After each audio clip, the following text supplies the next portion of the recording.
Hai semua, Assalamualaikum. Kembali lagi kita di channel Mr. Tutorial. Okey, ada satu permintaan daripada subscriber kami minta. Salam bang, saya lupa username internet banking RHB bank saya. Macam mana nak dapatkan semula username tu? Terima kasih bang. Jadi untuk video kali ini kami ingin kongsikan cara untuk dapatkan semula username bagi internet banking RHB bank. So jika anda mengalami masalah yang sama, jom tonton video ini sampai habis. Tetapi sebelum tu jangan lupa subscribe dan tekan button loceng sebagai tanda sokongan anda kepada kami.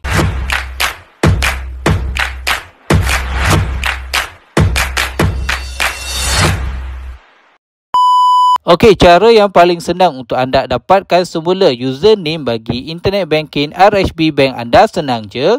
Anda buka Google di telefon anda dan kemudian di sini anda perlu ke website RHB bank. So anda type je di sini RHB online dan kemudian akan keluar hasil carian ini. So anda pilih yang ini dan kemudian akan dibawa ke paparan halaman utama website RHB bank anda. So, jika anda lupa username ataupun password untuk internet banking RHB bank anda, jangan risau. Anda klik je pada bahagian forgot username atau password ini. Dan kemudian akan keluar paparan forgot login details ini. So, di bahagian bawah ni anda diminta untuk memasukkan nombor kad ATM RHB bank anda ataupun nombor akaun bagi loan anda bersama RHB bank anda. So nak senang, kita masukkan je 16 digit nombor kad ATM RHB bank anda dekat bahagian sini. Nombor ni anda boleh dapatkan ataupun anda boleh tengok di bahagian hadapan kad ATM RHB bank anda. Ini adalah kad ATM RHB bank dan nombor yang anda perlu masukkan adalah nombor ini, 16 digit ini.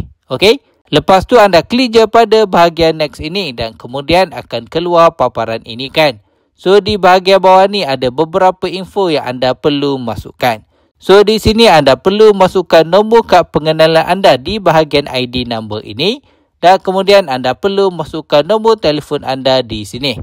Okey, lepas dah siap semuanya, anda klik je pada bahagian next ini dan kemudian akan keluar paparan ini dengan status di bahagian username ini dia tulis apa itu username bagi internet banking RHB bank anda. So anda dah pun berjaya dapatkan semula username bagi internet banking RHB bank anda.